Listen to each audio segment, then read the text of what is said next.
लङ्घयते येन यत्कृपात्तमहं वन्दे परमानन्दमाधवम्। श्रीमन्मदनगोपालं बृन्दारण्यपुरन्दरं श्रीगोविन्दं प्रपद्येऽहं दीनानुग्रहकारकम्। वन्दे मुकुन्दमरविन्ददलायदाक्षम् कुन्देन्दुशङ्खदशनं शिशुगोपवेशम्। वर और मणिग्रीव को कुबेर के इन दोनों पुत्रों को धन के मद में मत देखकर देवर्षि नारद ने धन मद के दोष बतलाए। उसके बाद उन्होंने धनमदांध नलकूबर और मणिग्रीव के धनमद रूपी रोग की चिकित्सा करना चाहा।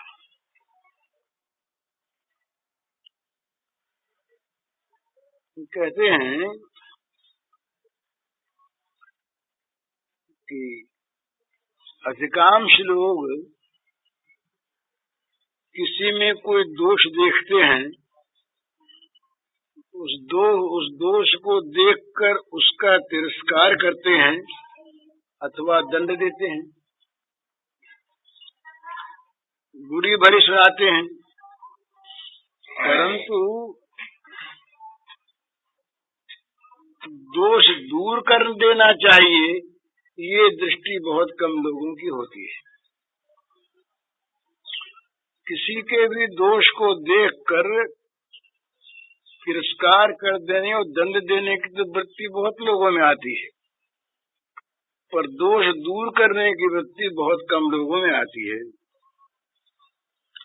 तो एकमात्र भगवत भक्त ही ऐसे होते हैं, उनका ये स्वभाव होता है कि वे किसी के दोष की ओर प्राय देखते ही नहीं और किसी का दोष लेते ही नहीं। वे स्वभाव से ही अदोषदर्शी होते हैं। परंतु यदि कभी किसी के सौभाग्य से उसका दोष उन्हें दिख जाता है तो फिर उसका दोष मिट जाता है। वे भक्त लोग जो हैं, उनके दृष्टि में किसी का दोष आने पर वे दयाद्र हो जाते हैं, द्वेष नहीं करते उसके प्रति। और दयाद्र होकर चाहे शाप के द्वारा चाहे अनुग्रह के द्वारा जैसा रोग हो वैसी दवा करके उसके उस दोष को नष्ट कर देते हैं। जिसमें दोष दूर करने की शक्ति न हो वो अगर किसी के दोष देखता है और दोष बताता है तो लाभ क्या है? उसमें उसकी अपनी हानि होती है। दोष देखने पर दोष नाश करने की जिसमें शक्ति न हो, वो किसी के दोष देखता है तो उसके अपने दोष बढ़ते हैं, कोई लाभ नहीं होता। दोषी का आप दोष कीर्तन करिए, दोष बताइए, दोष नाश करने की आप में ताकत है नहीं, दोष बताइए तो और भी गुस्से होगा और भी क्रोधित होकर फिर वो प्राणपण से और अधिक दोष करने में लगेगा।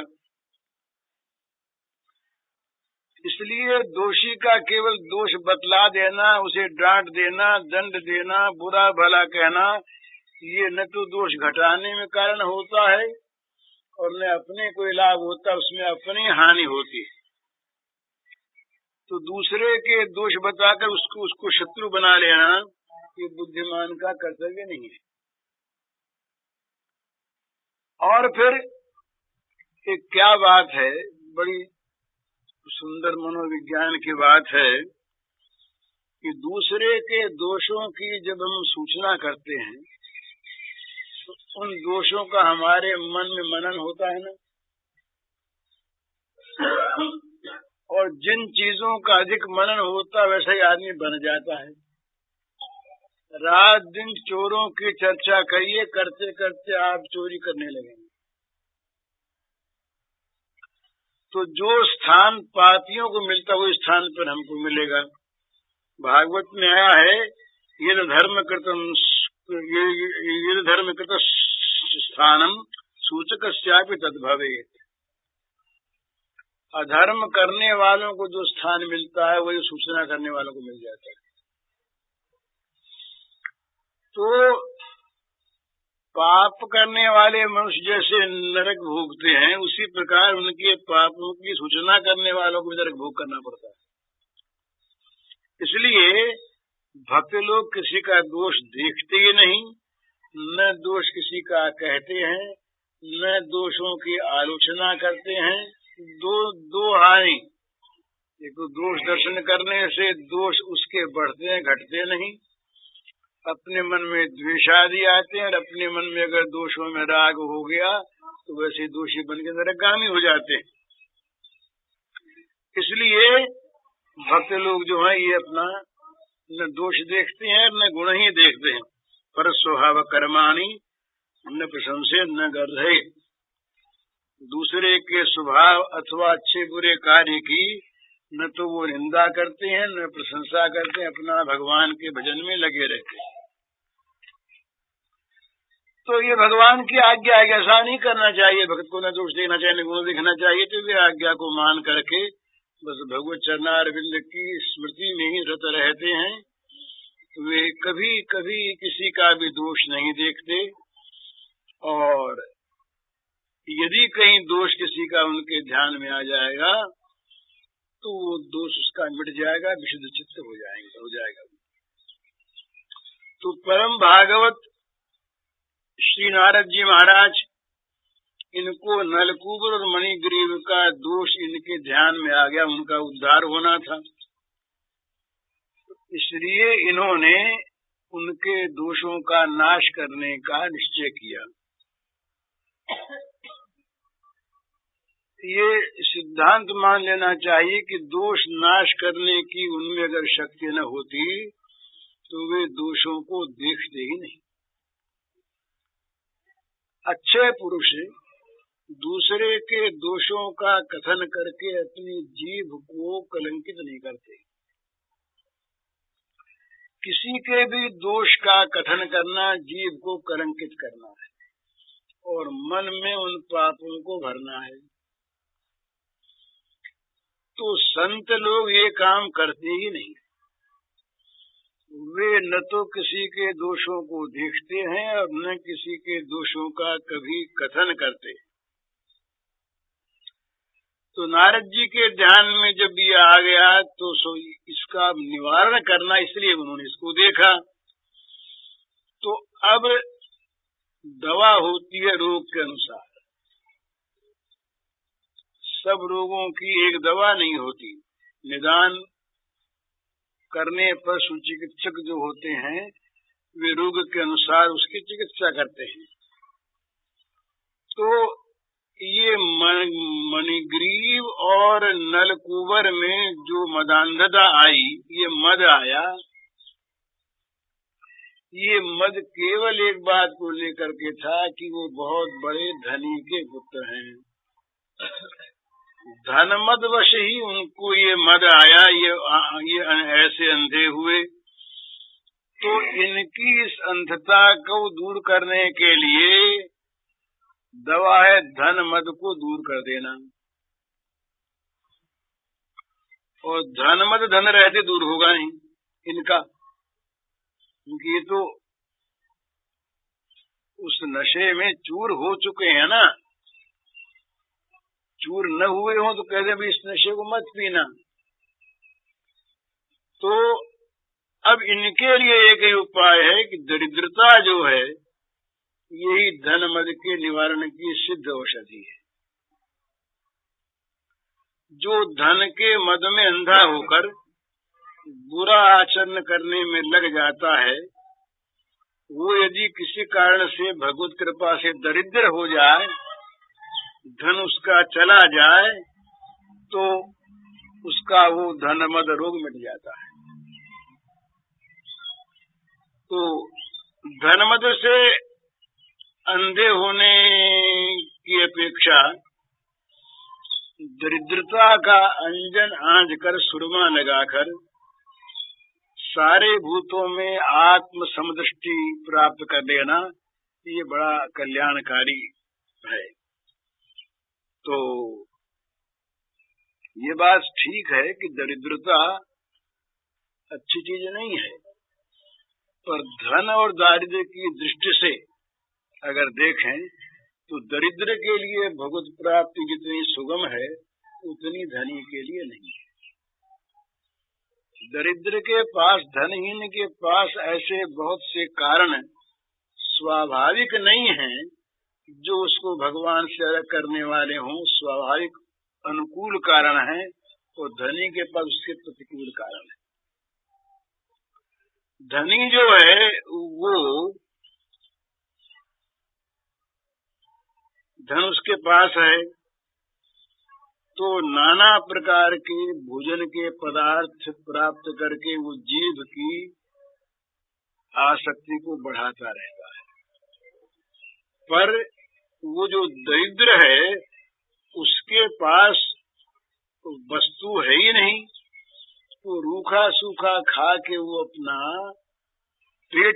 पेट पालता है, उसको जीभ के स्वाद पर इतनी आसक्ति नहीं हो सकती। ये धनी आदमी बहुत बढ़िया महल में बहुत सफेद बहुत नरम बिछौने पर सोकर सुख वो आराम करता है, नौकर चाकर सेवा करते हैं, पंखे डुलते हैं, ये विश्राम में ही व्यस्त रहता है। कैसे विश्राम, कैसे शांति अधिक मिले, कैसे सुख अधिक मिले, आराम मिले, ये केवल आराम में ही रत रहता है। तो इसलिए इसका मन अधिक आसक्त होता आराम की वस्तुओं में। पर जिन लोगों को पूरा खाने को नहीं, पहनने को नहीं, घर नहीं, वे आराम कहाँ खोजेंगे? वे तो विश्राम खोजे, कहीं जगह मिल जाए तो रह जाए। आराम खोजने के लिए उनके पास मन नहीं रहेगा। तो वे समझेंगे कि भाई कहीं अगर किसी महल के सामने पहुंच गए तो आराम में उल्टी बाधा पहुंचेगी, तो वे आराम नहीं। सूरदास जी ने कहा कि एक बार बादशाह से मिले हो, कहा आइंदे मुंह नहीं देखना है। कुम्भनदास जी की बात कल सुनाई थी आप इन्होंने, संत को कहा सीकरी काम, आवत जात पनहिया टूटी छूट, भूल गयो हरिन बिसर गयो हरि नाम, हैं जाको मुख देखे दुख उपजत, ताकू करनो भयो प्रणाम। ये तो उनको उसमें दुख की अनुभूति होती है, उल्टी या इन आरामों में। तो ये जो बहुत जो धनमद मत लोग होते हैं, विलासी लोग, ये बड़े अभागे होते हैं। क्यों? इनके मन में किसी दरिद्र की ओर देखकर दरवाजे के सामने आए हुए किसी भूखे प्यासे थके हुए आदमी को इनकी दृष्टि जाती ही नहीं, क्योंकि इनको अपने आराम से फुर्सत नहीं है। जिनको अपने आराम से फुर्सत नहीं, वो बेचारे कब सोचें, कब देखें किसी दूसरे की क्या दशा है।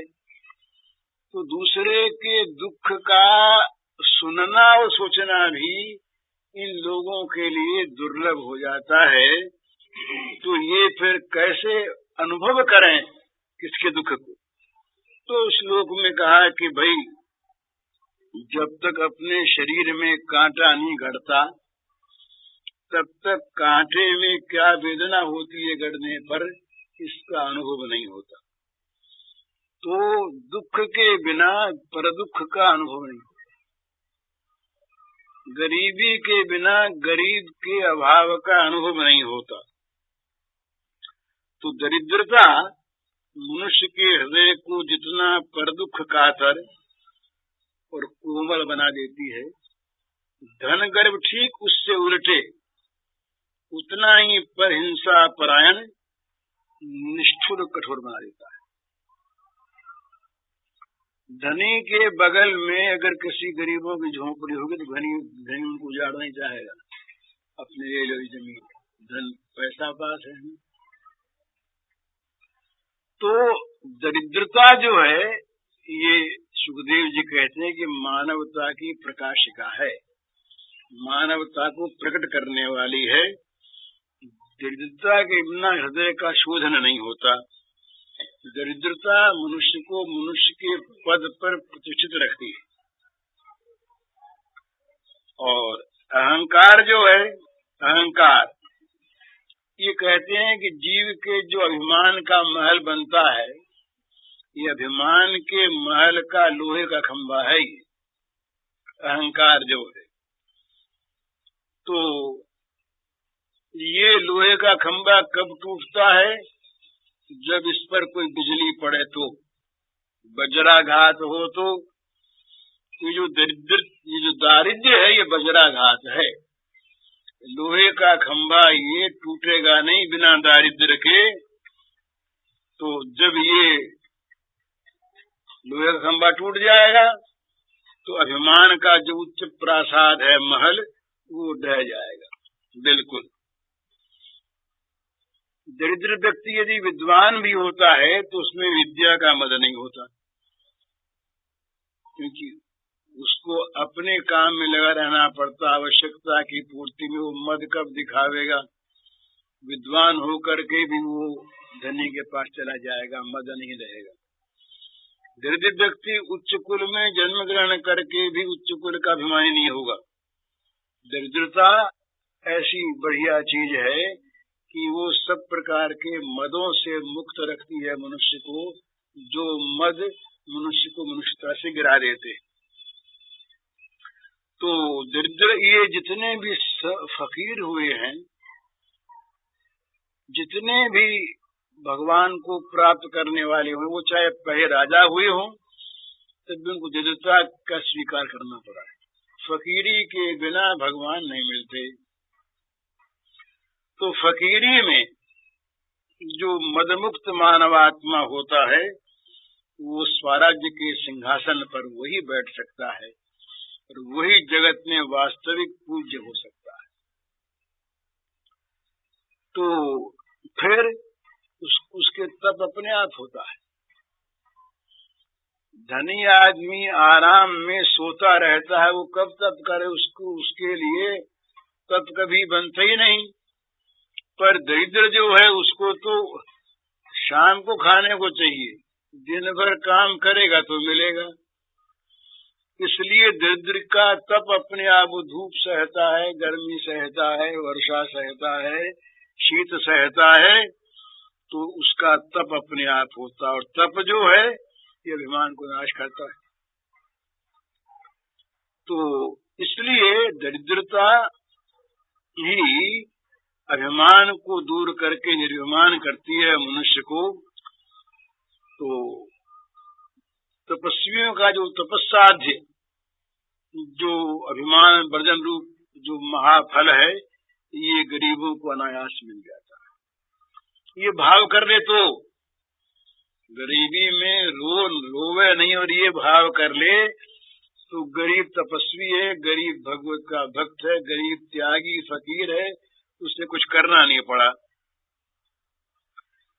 तो इसलिए ये चिर तपस्वी हैं, चिर त्यागी हैं, नित्य त्यागी, नित्य तपस्वी, नित्य ये इंद्रिय निगृहित, नित्य मनो निगृहित। तो इच्छा न होने पर भी ये सब सद्गुण जो हैं, ये उनमें अपने आप आ जाते हैं। तो नारद जी ने मन में सोचा कि भाई दरिद्रता के समान इनके दवा दूसरी नहीं। ये कहते हैं कि जो वासना है ना, मनुष्य के मन में भोग वासना कामना, ये बड़ी पुरानी है। इससे मनुष्य किसी प्रकार भी निकल नहीं सकता। ऊपर से छोड़ता है तब भी मन में रहती है। विषया विनिवर्तन्ते निराहारस्य देहिनः रसवर्जनं रसोपस्पन्दं दृष्ट्वा निवर्तते। लेकिन जितनी जितनी भोग वस्तु सामने कम होती है, उतना उतना निवृत्त होना सहज होता है। जिसके पास अनावश्यक 20 प्रकार की भोजन सामग्रियां हों, उसका मन 20 में आसक्त होगा। और जिसने वो 20 चीजें देखी न हो, केवल रोटी दाल खाता हो, उसको वो चीजें याद ही नहीं आएंगी। तो स्वभावतः ही भोग का अभाव रहता है दरिद्रों के पास। भोग का अभाव रहने से उनको बहुत से क्लेश करके अभ्यास नहीं करना पड़ता, त्याग का अपने आप हुआ रहता है। तो भोग वासना अपने आप उनकी निवृत्त होती रहती है। इंद्रिय संयम शिक्षा के लिए दरिद्र को अलग अभ्यास वैराग्य नहीं करना पड़ता। धनगर्भित व्यक्तियों का जो अदम्य विषय भोग है, विलास वासना परिपूर्ण और जो असंयत जीवन है, उनकी जो लोभी जीव है, उसके लिए वे लोग प्राणी हिंसा करते हैं। जितने कसाई खाने बने, जितने जीवों को मारने वाले और कारखाने हैं, मिले हैं, ये और चीजें हैं, ये सब तेल की मिल, कपड़े की मिल, ये सब कसाई खाने हैं। इनमें जीव बहुत मरते हैं। तो ये जो प्राणी पीड़न और प्राणी हिंसा, दूसरों को दुख पहुंचाना और दूसरों को मार डालना, ये 2 काम मनुष्य के भोगों के लिए होते हैं। जीव का भोग, अन्य भोग। तो ये जो चीजें हैं, ये बिना धन के नहीं बनती। दरिद्र जो हैं वो इन सब बातों से अपने आप दूर रहते हैं। उनके मन में यदि कहीं कोई शौकीनी की भावना आ भी जाए, तो पैसा पास है नहीं, कहाँ से लावेंगे। तो इच्छा होने पर भी उनको इंद्रियों का संयम रखना पड़ेगा, बाध्य होकर। और ये इंद्रियों का संयम रखने की इच्छा करने पर भी धन पास है और बुरी संगति है, तो वो ले लेते हैं उस चीज को। निष्पाप जीवन भी पापी बन जाता है। तो इसीलिए नारद जी सोचते हैं कि नारद जी सोचा कि भगवान भी ऐसा ही कहते हैं, ये नाम हर्षित धनम शनैः। भगवान ने भी कहा है, ये चीजें हम लोगों को जरा बुरी मालूम होंगी, क्योंकि हम लोग सब के सब धन के गुलाम बैठे हैं यहाँ पर। कोई न हो उनको तो नमस्कार है। मैं तो अपनी बात कहता हूँ, भगवान अनुग्रह करते हैं तब धन हरते हैं। ये भगवान ने भागवत में कहा कि जिस पर मैं अनुग्रह करता हूँ उसके धन को हरता हूँ।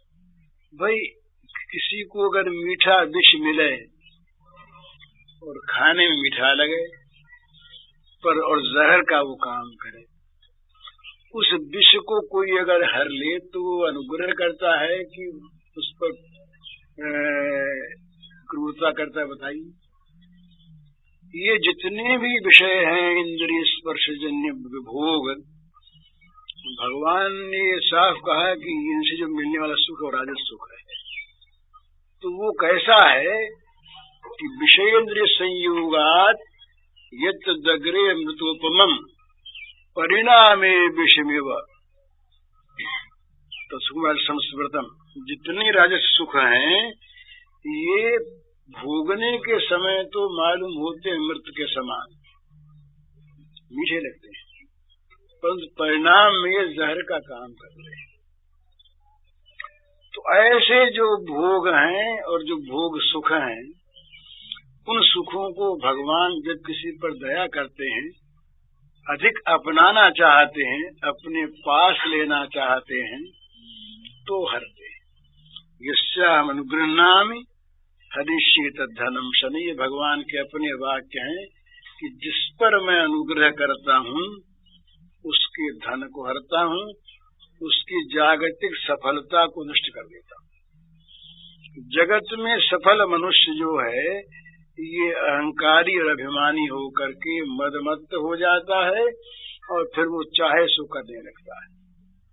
बलि ने देवताओं का हनन किया, देवताओं को मारा, देवताओं को निकाल दिया। इतना अच्छे मिजाज का होकर के भी धन मद में, तो उसके धन का हरण किया। तब उसकी भी आंख खुली। उसकी रानी ने भी कहा, ब्रह्मा जी ने भी, प्रहलाद ने भी, सबने कि भगवान ने बड़ी कृपा की। तो भगवान जब कृपा करते हैं तो मनुष्य को दारिद्र्य देते हैं। और कहते हैं, बड़ी सुंदर एक बात कही है कि भगवान का अनुग्रह भोगी आदमी के मन में ठहरता नहीं। उसका मन तो सैकड़ों छिद्रों वाला है। वो भोग रूपी छिद्र उसमें है, उनमें से वो अनुग्रह नीचे गिरता रहता है। लेकिन जिसको भोग काम नहीं है, उसी के पास निश्चिद्र पात्र है, उसमें भगवान का अनुग्रह दान जो है वो ठहरता है। भाई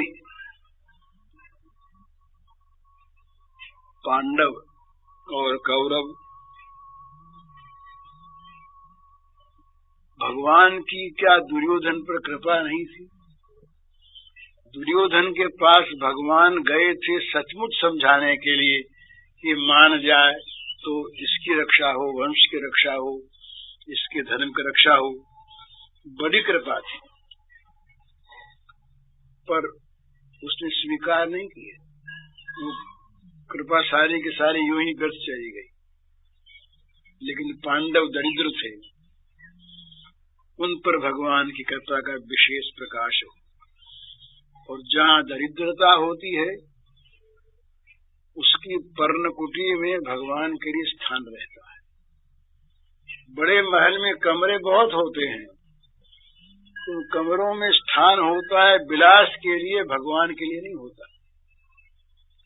उन कमरों में कहीं कहीं पर यदि भगवान की मूर्ति भी होती है तो वो सजावट के लिए होती है। जैसे और तस्वीरें, वैसे भगवान की तस्वीर सजावट के लिए लगा ली, भगवान नहीं होते, विलास होता है।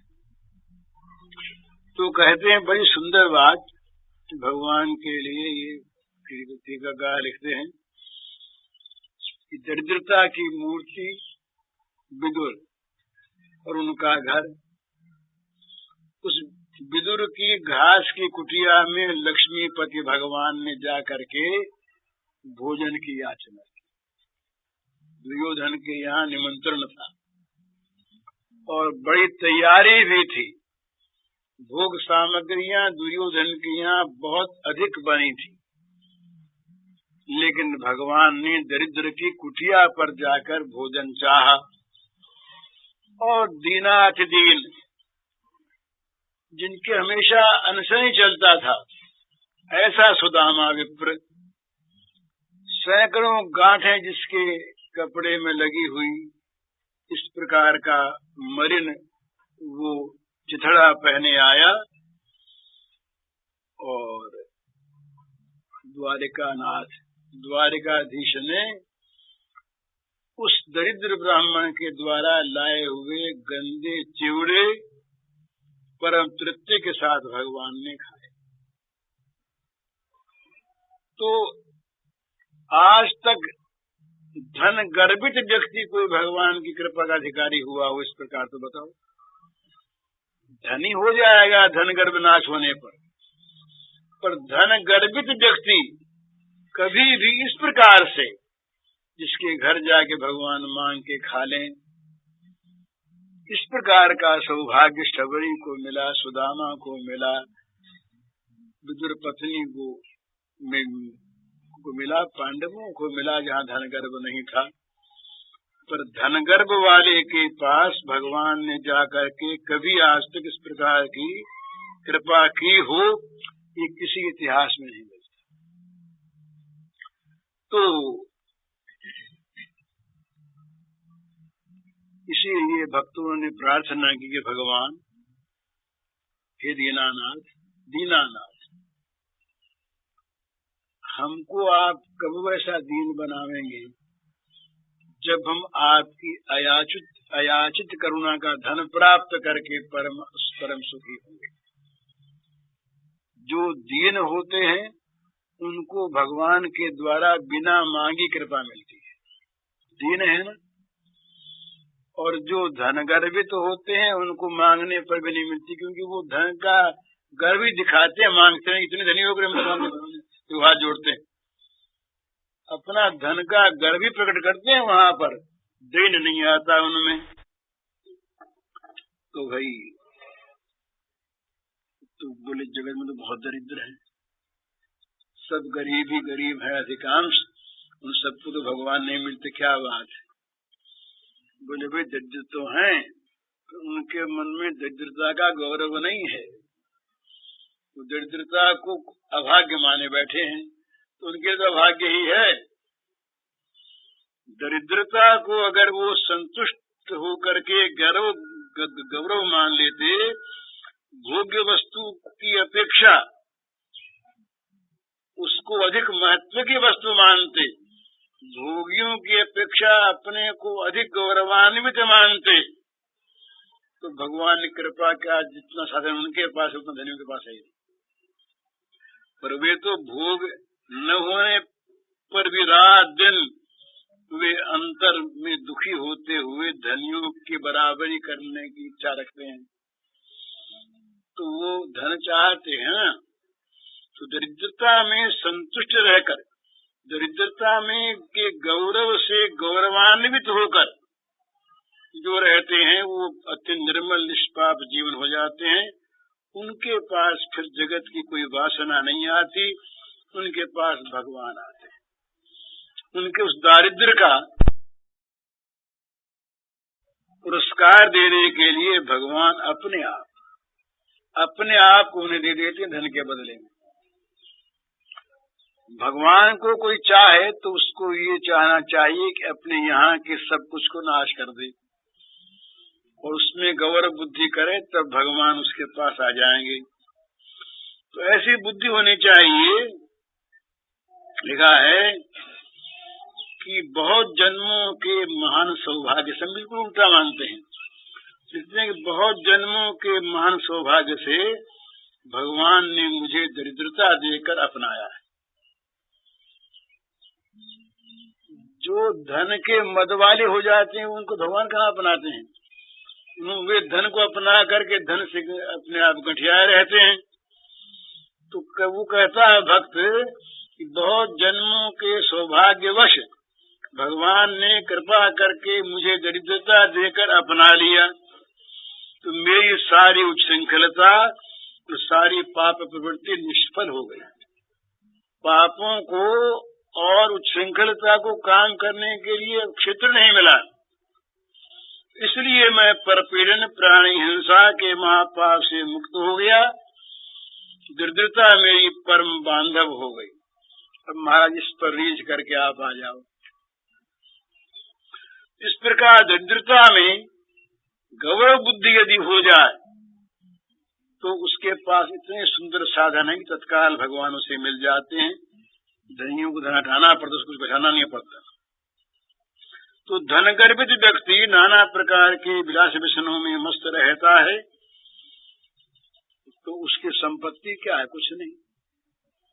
और दरिद्र जो है ये अगर भगवान की कृपा से गौरव बुद्धि कर ले तो दरिद्रता रूपी महान संपत्ति इसको प्राप्त हो गई, और इसका परिणाम होगा भगवान का अनुग्रह दान, भगवान का अनुग्रह दान। तो धन गर्भित व्यक्ति जो है ये इसका अधिकारी नहीं हो सकता। इसीलिए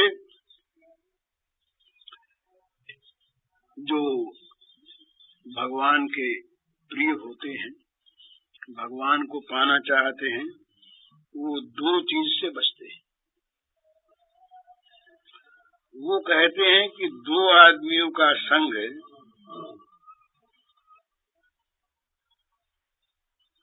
स्वरूप से तो करे ही नहीं, उनकी मूर्ति देख करके भी डर जाना चाहिए आदमी।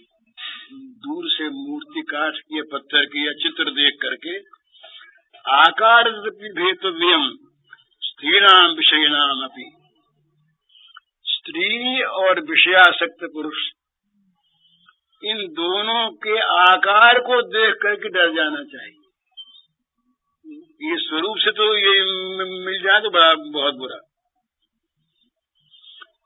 तो दरिद्र जो है वो भगवान का बड़ा कृपा पात्र, क्योंकि उसको भगवान ने धन दे करके अपने से दूर नहीं किया।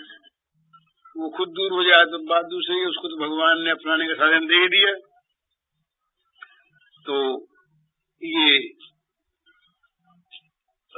धनाभाव बहुत सी उसके अंदर अपने आप संयम की वस्तु में ला देता है। तो इसलिए नारद जी ने यही उपाय ठीक सोचा।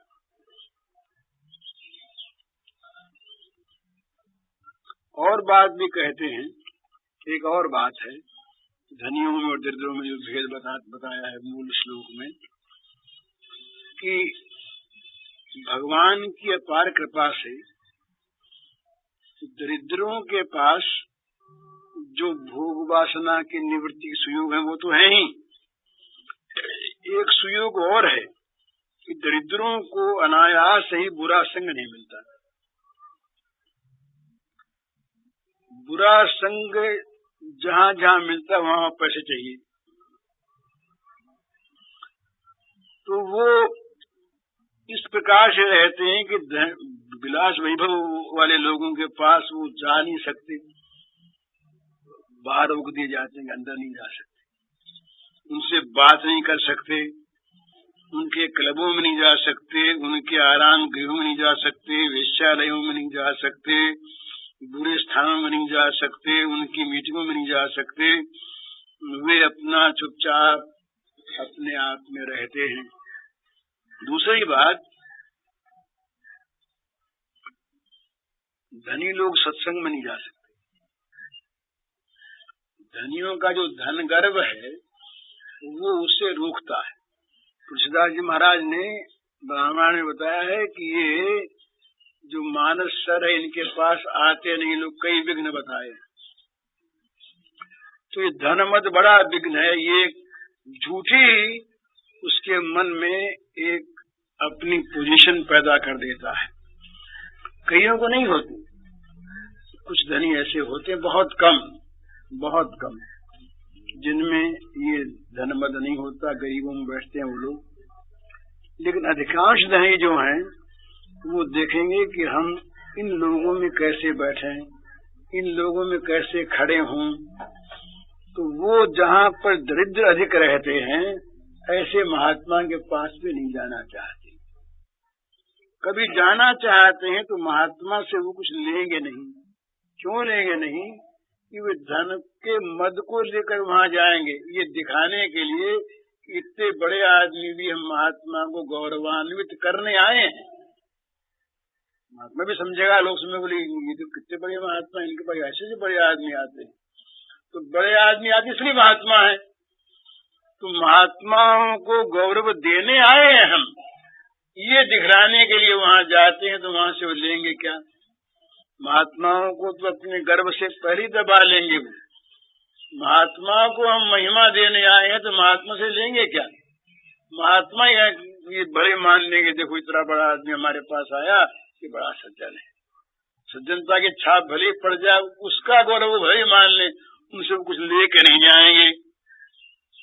तो गोविंद चरण अरविंद में जो भक्ति प्राप्त कराने वाला सत्संग है, ये जितना दरिद्रों को ये सुलभ है, ये भाग्यवानों को ये सुलभ नहीं, धनगर्भितों को। तो ये फिर उनके पूजन में बहुत सामग्री चाहिए, बड़ा आडंबर चाहिए। दरिद्रों का जो भगवत पूजन होता है ये बड़ा सरल होता है, सीधा होता है। तो इनको सत्संग मिलता रहता है और ये धन जुमदानों को नहीं मिलता। तो इस प्रकार से सब तरह से देखने पर यही मालूम होता है कि बस धन का जो गर्भ है ये मनुष्य को गिराने वाला है। और फिर कि किसी गरीब को अगर धनी का संग मिल भी गया तो क्या करेगा, वहां से दोष लेकर के आवेगा, अपनी छाप तो उन पर गिरती नहीं और उनके जो दोष हैं वो धीरे धीरे उसमें आ जाएंगे, वो बेचारा और गिर जाएगा। तो यहाँ दूसरी समालोचना कर दिया टीकाकार, वो कहते हैं कि भाई फिर धनियों के पास जो साधु जाते हैं वो क्या साधु नहीं है? तो टीकाकार लिखते हैं कि भाई साधु दो तरह के होते हैं, जिनके पास जिनके बुद्धि में धनी और गरीब का कोई अंतर नहीं है, वे चाहे जहाँ जाएं उनकी बात नहीं, वो कुछ लेने के लिए नहीं जाते, वो तो कृपा करने के लिए जाते हैं। वो धनियों में जाकर के हमारी ख्याति हो जाएगी, धनियों के साथ हमारा फोटो उतरेगा, उनमें हम बड़े अधिकारियों के साथ बैठे मिलेंगे, धनियों के साथ हमारा नाम होगा, अमुक महात्मा वहाँ जाते हैं, तो ये तो गड़बड़ है, तो वो तो साधु नहीं। और जो स्वाभाविक जिनमें साधुता है, जो निर्लिप्त हैं, वे भगवत प्रेरणा से प्रारब्धवश कहीं भी चले जाते हैं, उनकी न कहीं आसक्ति होती है न कहीं उनका द्वेष होता है। तो वे लोग जो हैं वे सच्चे हैं। पर जो अपनी भाव भंगी से, कथा वार्ता से, नाचने गाने से, कीर्तन के स्वरों से, नई नई युक्तियों से और धनियों का मन हरना चाहते हैं और उसके बदले में वे उनसे आराम विलास लेना चाहते हैं, वे वास्तव में साधु नहीं। साधु जो होते हैं वे अपना अट्टालिकाओं में वास नहीं करते, मधुकरी खाते हैं, कोपीन पहनते हैं, उनको जगत के किसी प्रकार के भोग से कोई मतलब नहीं, वे कहीं चले भी गए तो कोई आपत्ति नहीं। तो साधु का दृष्टांत इनके यहाँ बड़ा सुंदर था। गौड़ी संप्रदाय में वो बिगड़ा। ये रघुनाथ दास जो थे राजपुत्र थे, उस जमाने में इनके 40-50 लाख रुपए साल की जमींदारी थी उस जमाने में। तो ये कितने दरिद्र होकर के रहे कि जगन्नाथ जी में आकर के ये उस जगन्नाथ जी के द्वार पर जो भिक्षा मांगते थे उनके साथ खड़े रहकर भिक्षा मांगते थे। तो लोगों ने जान लिया रघुनाथ दास तो अमुक है, तो बड़े आदमी का लड़का, वो नौजवान, वो जवान लड़का दूसरे अच्छी भीख देने लगे। तो उन्होंने देखा ये तो आफत आई, तो भगे वहां से। तो दूर चले गए जहाँ से जगन्नाथ जी के मंदिर से जूठा उठा निकल के नालियों में जो बह के जाती सड़ी जूठन, दूर जाके उस जूठन में से ये चावल बटोरते, तो बटोर के उनको ही खा के पेट भरते। इतना इनका त्याग था। एक दिन महाप्रभु पहुंचे तो ये एक पत्ते में लिए खा रहे, महाप्रभु ने गए तो छीन लिया हाथ से, बोला अकेले अकेले खा के महाप्रभु नहीं देते। समझे? ऐसे नरोत्तम दास थे, ये राजपुत्र थे। और ये रूप सनातन जो थे ये तो महान महान धनी थे, ये थे राजमंत्री थे। तो इन्होंने किया क्या फिर? ये लोग कैसे रहे? वृक्ष के नीचे रहे, कभी भी छत के नीचे नहीं रहे। इन्होंने नियम कर लिया था छत के नीचे नहीं रहेंगे, वृक्षों के नीचे रहे। और वृक्ष भी रोज बदला, किसी वृक्ष में भी ये न हो जाए कि आसक्ति हमारा वृक्ष है, तो ये वृक्ष नीचे नहीं रहे। और अपने पास केवल एक मिट्टी का करवा रखा, मिट्टी का करवा, कोपीन और शरीर, बस। कभी उपवास करते, कभी कुछ मिल जाता, एक एक वृक्ष तोले एक दिन वास, कभू चना चर्पण करे, कभू उपवास। ये महाव्रत का अवलंबन करके इन लोगों ने ये दिखाया कि साधु का ये रूप होता है। जो लोक संग्रह का इच्छुक है, धनाकांक्षी है, जो अपनी विद्याओं को, रिद्धि सिद्धि को दिखाता है, तो नाना प्रकार से चिकित्सा करता है, वो साधु वेशधारी साधु है, वो वास्तविक साधु नहीं है। तो साधु में जहाँ भोग विलास है, भोग विलास की इच्छा है, स्त्री धन का संसर्ग है, वहाँ पर साधुता नहीं है। तो ऐसे, तो इसलिए जो साधु सज करके लोगों के पास जाते हैं और रुपए इकट्ठा करते हैं, वे साधु नहीं हैं। तो दरिद्र लोग जो हैं, उनके पास ऐसे साधु नहीं आते। वो इनके दुस्संग से वंचित रहते हैं। क्यों रहते हैं कि ये साधु वहाँ जाते हैं जहाँ पैसा मिले। गरीबों को वे साधु नहीं अपनाते। ऐसे साधुओं के पास फकीरों के लिए, त्यागियों के स्थान नहीं होता। ऐसे जो साधु हैं वे तो जाते हैं उन्हीं के पास जहाँ उनको कुछ मिलना है, या उन्हीं को बुलाते हैं, उन्हीं को रखते हैं। इसलिए जो दरिद्र हैं उनको अच्छा संग मिलता है और बुरा संग साधु रूप में भी उनको नहीं मिलता, इसलिए वे भाग्यवान हैं। तो नलकूबर और मणिग्रीव में ये दोष था धनमदान्धता का। इनके पास स्त्रियां थी, इनके पास विलास था, ये हर प्रकार से विलास में डूबे हुए। तो नारद जी ने सोचा कि अगर ये दरिद्र होते तो ये विलास कहाँ से आता है। ये मदिरापान की मत्तता और ये स्त्री विलास वासना, ये धनमद मत्त होने से इनमें आई है। इसलिए धन का दोष जब तक रहेगा तब तक इनका उद्धार नहीं होगा। तो दो बात से नारद जी मिले इनको। एक तो इनके जो पिता थे वे भगवान शंकर के भक्त, तो पिता का इनके प्रति अनुग्रह था और पिता चाहते थे कैसे ये लड़के सुधर जाएं। तो पिता की सदिच्छा और इनका कोई पूर्व का सौभाग्य था ऐसा जिससे नारद जी प्राप्त हुए। नहीं तो नारद जी प्राप्त ऐसे लोगों के पास कैसे हों। तो नारद जी आ गए। तो नारद जी ने देखा कि भगवान ने ही इनके पास मुझको भेजा है। तो अब मैं इन धनमदान्ध दोनों भाइयों के दोषों के मूल कारण को जान गया कि धनमद इनका कारण है। तो अब रोग का निदान हो गया। इसीलिए ये रोग तो प्रत्यक्ष सामने दिखता है ना। इतने ये मदान्ध हो गए कि मेरे सामने भी ये नंगे खड़े हैं और कुत्सित चेष्टा कर रहे हैं। अप्सराएं बेश्या थी लेकिन वो अलग हो गई, वो धर्मदान्ध नहीं थी, वो धन के द्वारा आई थी, धर्मदान्ध नहीं थी। लेकिन इसने सोचा कि ये भिखारी मेरा क्या कर लेगा। हम लोग तो कुबेर के पुत्र हैं, सैकड़ों सैकड़ों भिखारी हमारे दरवाजों पर पड़े रहते हैं इस तरीके। तो इन भिखारियों के सामने लाज क्या, आदमी थोड़ी है, भिखारी आदमी थोड़ी होते हैं। इनके सामने लज्जा क्या, इनका भय क्या। हजारों लाखों ऐसे आ जाए तो जैसे पत्थर पड़े, ऐसे ये पड़े हैं। तो इस प्रकार से नारद जी की उन्होंने धनान्धता के कारण से अवज्ञा की, अग्राह्य किया।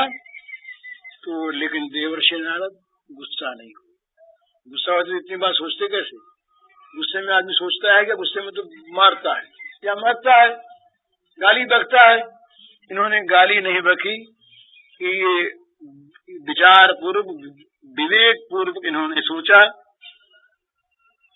ये नारद जी निष्किंचन, निष्कपट, निरंतर हरिगुण गान में रस, इन्होंने इनको देख करके और अपने को कृपा के वश पाया। इनका हृदय कृपा से विगलित हो गया और इसीलिए इन्होंने ये चिंता की कैसे इनका उद्धार हो।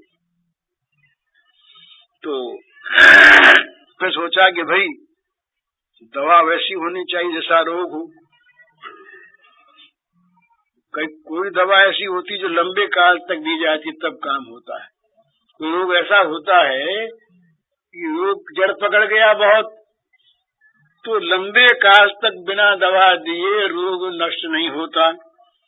तो नलकूबर मणिग्रीव की जो धनांधता है ये तो बस सीमा को पहुंच गई, तो इनकी दरिद्रता भी सीमा को पहुंची हुई होनी चाहिए।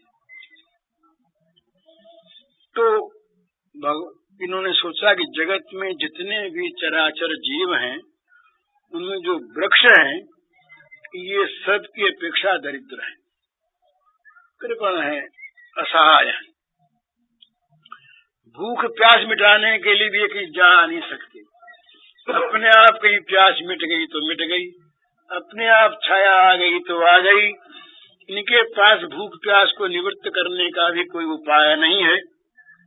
जमीन में अगर रस है तो इनकी जड़ में आ गया, इन्होंने खींच लिया। तो जमीन में रस नहीं है कि कहीं जल की याचना करके प्यास बुझा लें, ये इनमें नहीं। इनकी शाखा पल्लवों को अगर कोई काट लेते हैं तो बेचारे रोक नहीं सकते, दुख भोग करते हैं, प्रतिकार नहीं कर सकते।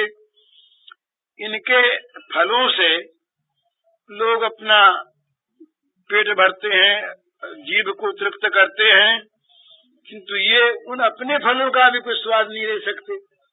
अपने फल हैं, अपने से निकले हैं, तो खुद उनका स्वाद नहीं ले सकते। तो वृक्ष के समान दरिद्र जगत में कोई नहीं। तो नलकूबर और मणिग्रीव की धनांधता जिस परिणाम में आगे बढ़ गई है, उसी परिणाम में वृक्षता जो दारिद्र्य है यही इसके स्वभाव का संशोधन करने में समर्थ है। तो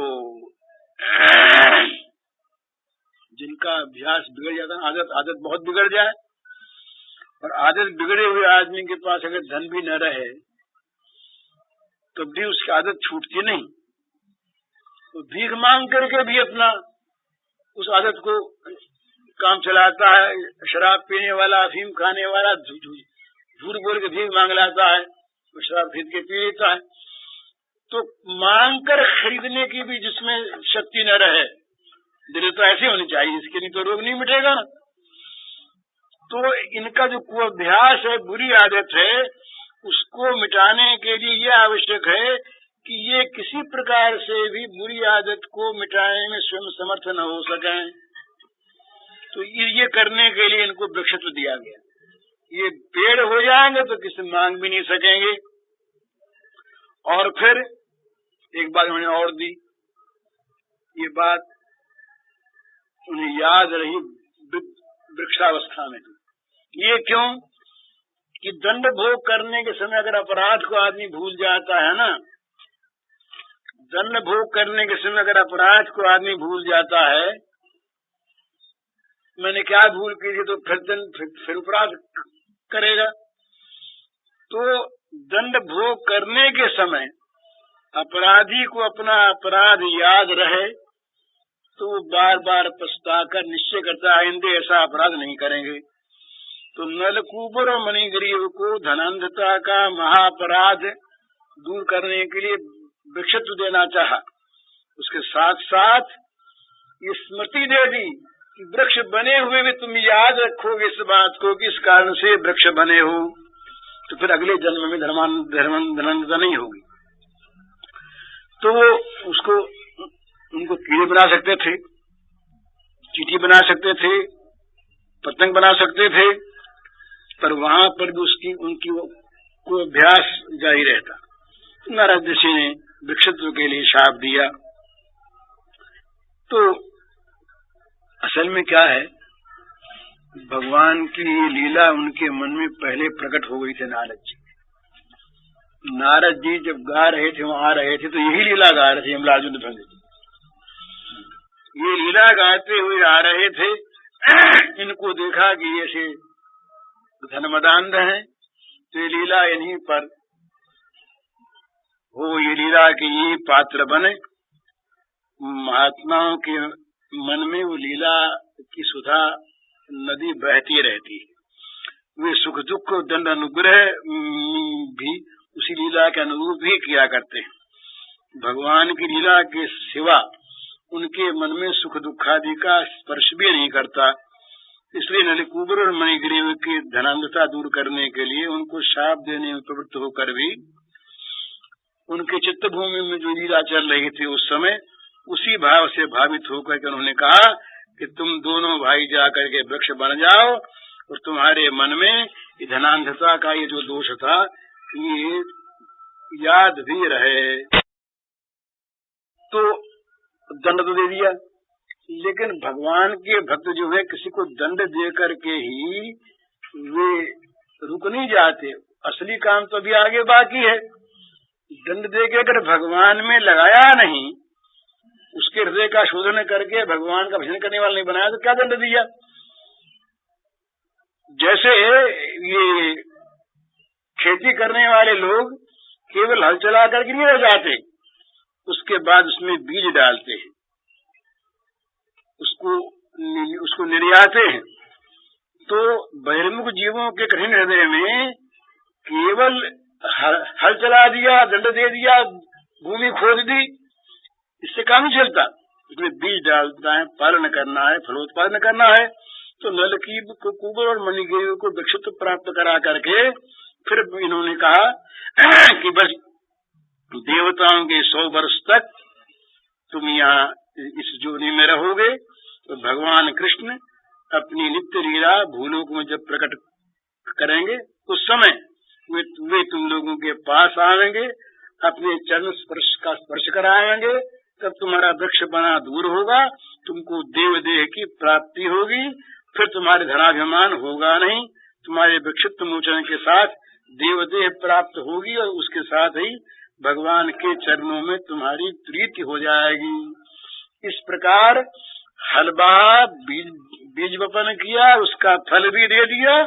यूं कह करके मणिग्रीव और नलकूबर को नारद जी महाराज और अपनी बिना यंत्र पर फिर स्वर भरते हुए हरिगुण गान करते हुए अपने आश्रम की तरफ